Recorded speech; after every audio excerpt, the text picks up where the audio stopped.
Assalamualaikum warahmatullahi wabarakatuh. Selamat datang di channel EDH Story. Cerita kali ini terinspirasi dari kisah nyata. Namun, untuk menjaga privasi semua pihak, nama tempat dan karakter telah kami ubah. Jika terdapat kesamaan dengan kejadian atau tokoh tertentu, hal tersebut hanyalah kebetulan semata. Pastikan Anda menonton cerita ini sampai selesai agar tidak terjadi kesalahpahaman. Sebelum cerita dimulai, saya mohon keikhlasan Anda untuk memberikan like dan subscribe pada channel ini. Semoga Anda selalu diberi kesehatan, kebahagiaan, dan kelancaran rezeki. Mari kita mulai kisahnya. Malam itu, suasana di Istana Merdeka terasa berbeda. Presiden Soekarno duduk di beranda, memandang langit malam yang dipenuhi bintang-bintang. Meski tubuhnya ada di sana, pikirannya melayang jauh, memikirkan berbagai persoalan yang menimpa Nusantara. Ia tahu bahwa bangsa ini membutuhkan lebih dari sekadar kekuatan fisik dan politik. Di tengah keheningan, ia berbicara pada dirinya sendiri, besok pagi, aku akan pergi ke Parangtritis. Keputusannya terdengar tegas, walaupun ia tahu tempat itu penuh misteri. Sudiro, ajudannya, yang berdiri tak jauh darinya, terkejut mendengar rencana tersebut. Parangtritis, Pak? Bukankah itu tempat Ratu Pantai Selatan bersemayam? Tanyanya penuh khawatir. Soekarno menoleh, menatap Sudiro dengan tatapan penuh keyakinan. Benar, Sudiro. Ada sesuatu yang harus kulakukan. Ini bukan hanya untukku, tetapi untuk Nusantara. Dengan itu, ia mengakhiri pembicaraan, menyiratkan bahwa perjalanan ini akan menjadi langkah penting dalam tugasnya sebagai pemimpin bangsa.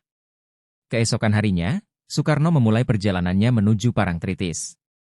Ia hanya ditemani oleh seorang abdi bernama Kyo, seorang pria tua yang dikenal sebagai penjaga adat dan spiritual.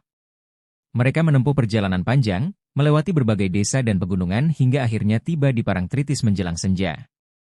Pantai itu tampak magis, dengan angin laut yang membawa aroma asin dan langit senja yang dipenuhi warna oranye keemasan. Kyo segera menyiapkan sesajen berupa bunga, dupa, dan air kelapa muda, sesuai adat. Soekarno berdiri menghadap laut, menghirup napas panjang, seolah menyatu dengan alam di sekitarnya. Ketika malam tiba, Soekarno duduk bersila di tepi pantai. Ia menutup matanya, membiarkan pikirannya kosong, dan mendengarkan suara ombak yang bergemuruh. Suasana semakin hening, hanya bulan purnama yang menjadi saksi bisu atas ritual yang ia jalani. Ketika bulan purnama mencapai puncaknya, sesuatu yang aneh terjadi. Angin tiba-tiba berhenti, dan suara ombak lenyap, digantikan oleh keheningan yang tidak biasa. Soekarno membuka matanya, dan di hadapannya berdiri seorang perempuan luar biasa cantik.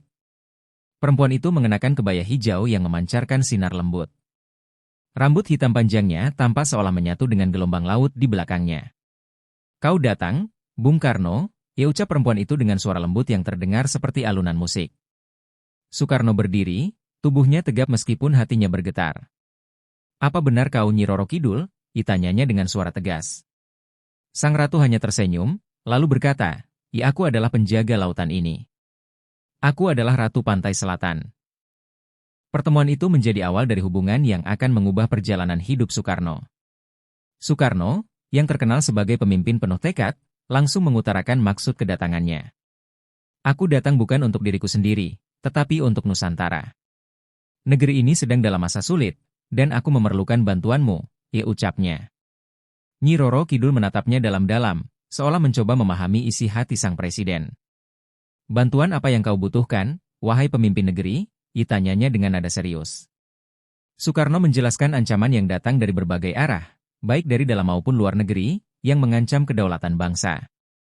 Sang ratu tersenyum lembut, namun tatapannya penuh wibawa. Aku bisa membantumu, tetapi tidak tanpa syarat. Aku ingin tahu sejauh mana kau bersedia berkorban demi negerimu. Soekarno menatap tajam, lalu menjawab dengan penuh keyakinan, aku akan melakukan apapun demi rakyatku. Selama beberapa hari di Parangtritis, Soekarno sering berkomunikasi dengan Nyi Roro Kidul. Mereka tidak hanya membahas masalah kekuatan spiritual, tetapi juga filosofi kehidupan, sejarah Nusantara, dan makna menjadi seorang pemimpin sejati. Pada suatu malam, Nyi Roro Kidul memberikan tawaran yang tidak terduga. Bung Karno, kekuatan yang kau minta tidak bisa diberikan begitu saja. Ada ikatan yang harus kita jalani, ucapnya tegas. Soekarno mengerutkan dahi. Ikatan seperti apa? Tanyanya. Pernikahan, jawab Nyi Roro Kidul tanpa ragu. Soekarno terdiam, memikirkan konsekuensi dari tawaran itu. Akhirnya, dengan tekad yang kuat, ia menyetujui pernikahan spiritual tersebut, yang hanya disaksikan oleh ombak dan bintang-bintang di langit malam. Setelah pernikahan spiritual di bawah sinar bulan, Soekarno merasakan perubahan besar dalam dirinya. Ia merasa lebih tenang, lebih percaya diri, dan seolah mendapat kekuatan baru yang tidak bisa dijelaskan dengan logika. Nyi Roro Kidul berkata, kekuatan ini bukan hanya untukmu, tapi untuk rakyatmu. Setiap malam di Parangtritis, mereka berdiskusi tentang strategi untuk melindungi Nusantara. Sang Ratu tidak hanya menawarkan kekuatan gaib, tetapi juga pandangan filosofis yang mendalam tentang hubungan manusia dengan alam. Ia mengajarkan Soekarno untuk menjadi pemimpin yang tidak hanya memerintah, tetapi juga melayani. Soekarno kembali ke Jakarta dengan semangat yang baru. Ia mulai merasakan dukungan semesta dalam setiap langkahnya, terutama ketika berbicara di hadapan rakyat. Namun, ia sadar bahwa kekuatan ini datang dengan tanggung jawab besar yang harus ia pikul seumur hidup. Setelah kembali ke Jakarta, Soekarno mulai mengalami mimpi yang sama setiap malam Jumat Kliwon. Dalam mimpinya, ia melihat Nyi Roro Kidul berdiri di tepi pantai, mengenakan kebaya hijau dengan senyuman yang menenangkan. Bung Karno, suara itu selalu lembut, jangan lupakan janjimu. Mimpi itu bukan sekadar bunga tidur. Setiap kali ia terbangun, Soekarno merasa energi baru mengalir dalam dirinya. Ia merasa lebih percaya diri dan mampu menghadapi tantangan apapun yang menimpanya. Hubungan spiritual ini menjadi kekuatan yang terus mendorongnya untuk melangkah maju. Namun, di balik itu, ia mulai merasa ada beban yang semakin berat. Janji kepada Nyi Roro Kidul tidak hanya berarti mendapatkan kekuatan, tetapi juga menjaga harmoni antara dunia nyata dan dunia spiritual, sesuatu yang jauh dari sederhana.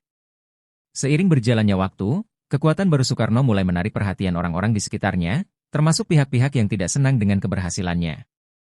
Di tengah pemerintahannya, muncul kelompok-kelompok yang mencoba menggulingkannya, bahkan menggunakan cara-cara mistis untuk melemahkan sang presiden. Suatu malam di Istana Bogor, Soekarno terbangun oleh hawa dingin yang menusuk tulang. Ketika membuka matanya, ia melihat bayangan hitam tanpa wajah berdiri di sudut ruangan. Sosok itu mendekat dengan gerakan lambat, membawa aura kegelapan yang mengancam. "Siapa kau?"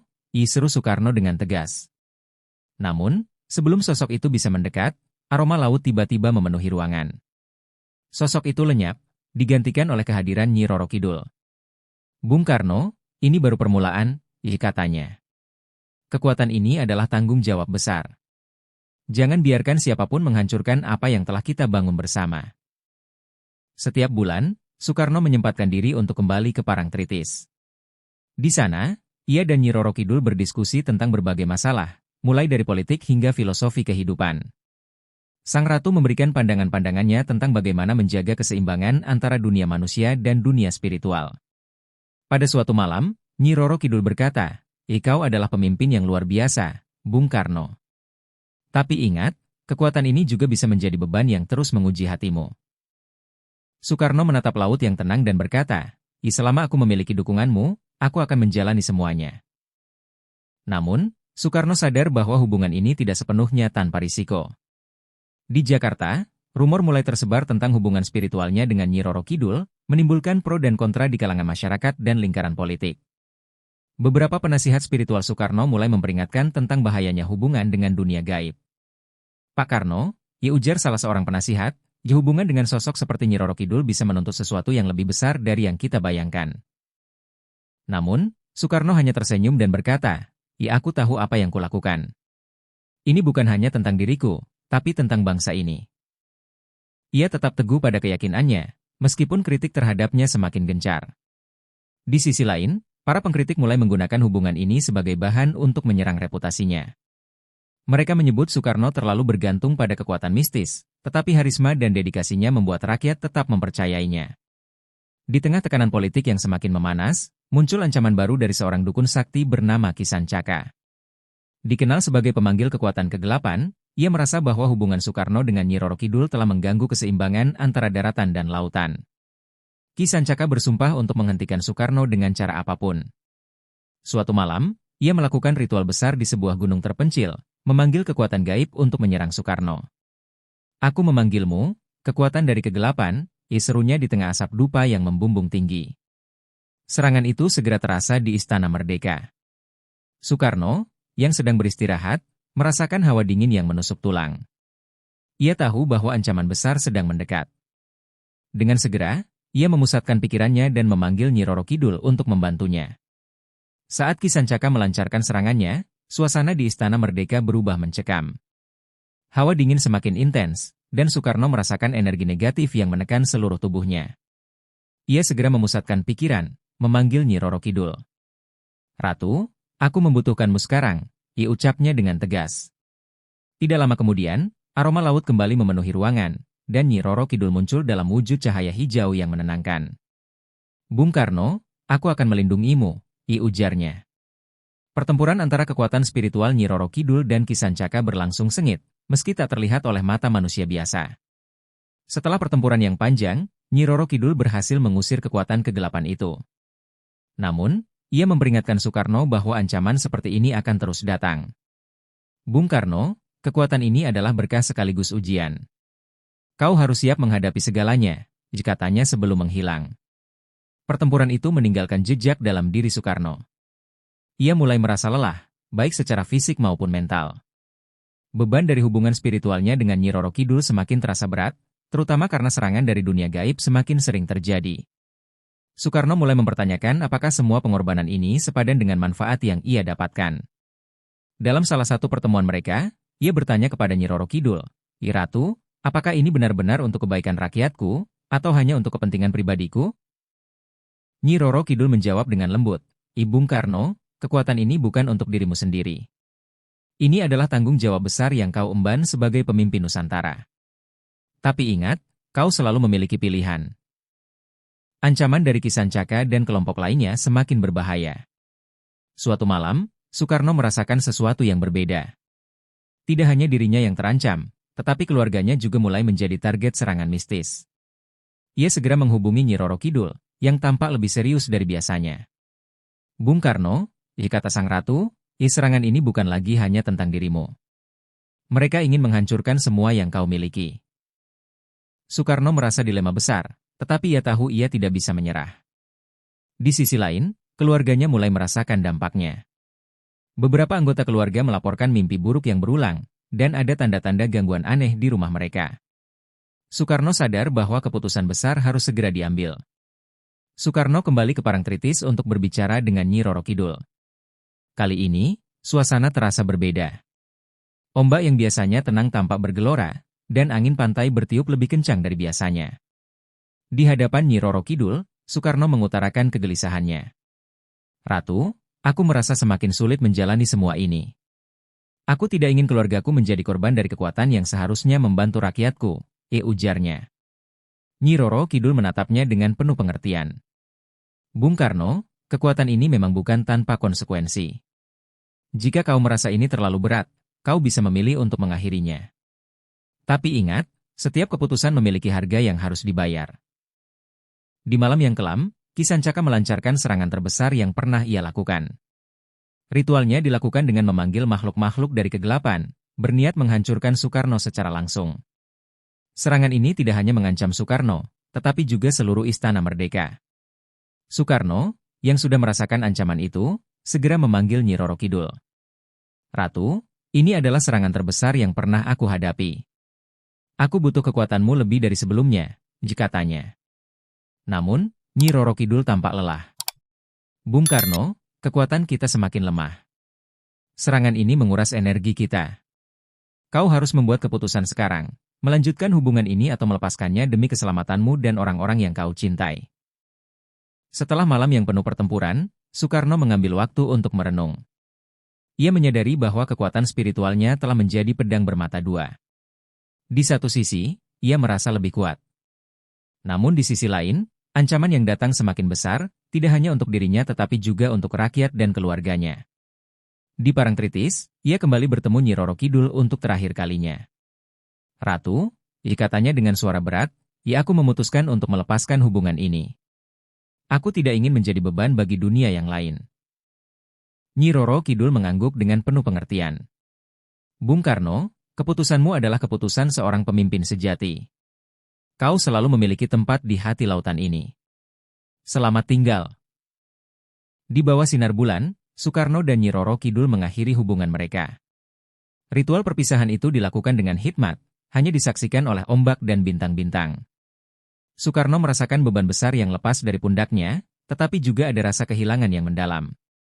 Setelah perpisahan itu, Soekarno kembali ke Jakarta dengan tekad baru. Meskipun ia tidak lagi memiliki kekuatan dari dunia spiritual, semangat juangnya tetap membara. Ia berjanji untuk melindungi rakyatnya dengan segala kemampuan yang dimilikinya sebagai manusia biasa. Namun, hubungan ini meninggalkan jejak dalam dirinya.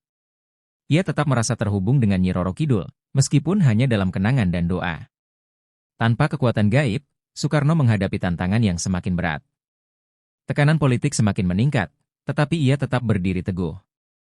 Aku adalah pemimpin rakyat, dan tanggung jawabku adalah melindungi mereka, katanya dalam pidato terakhirnya di Istana Merdeka. Meskipun kehilangan dukungan spiritual, harisma Soekarno tetap memikat rakyat. Ia tetap menjadi simbol kekuatan dan keberanian, meskipun kini ia hanya mengandalkan dirinya sendiri. Kehidupan barunya adalah perjalanan untuk membuktikan bahwa kekuatan sejati seorang pemimpin berasal dari hati yang tulus dan keberanian untuk berkorban demi rakyatnya. Kisah Soekarno dan Nyi Roro Kidul menjadi legenda yang terus dikenang oleh rakyat Indonesia. Hubungan mereka bukan hanya tentang kekuatan gaib, tetapi juga tentang tanggung jawab besar yang harus dipikul oleh seorang pemimpin sejati. Soekarno meninggalkan warisan yang tak tergantikan. Ia mengajarkan bahwa seorang pemimpin harus memiliki keberanian untuk menghadapi segala rintangan, baik dari dunia nyata maupun dunia spiritual. Hingga kini, kisah ini menjadi pengingat bagi kita semua tentang pentingnya menjaga keseimbangan antara manusia, alam, dan dunia spiritual. Soekarno tetap menjadi sosok yang dihormati, tidak hanya sebagai pemimpin politik, tetapi juga sebagai penjaga jiwa Nusantara.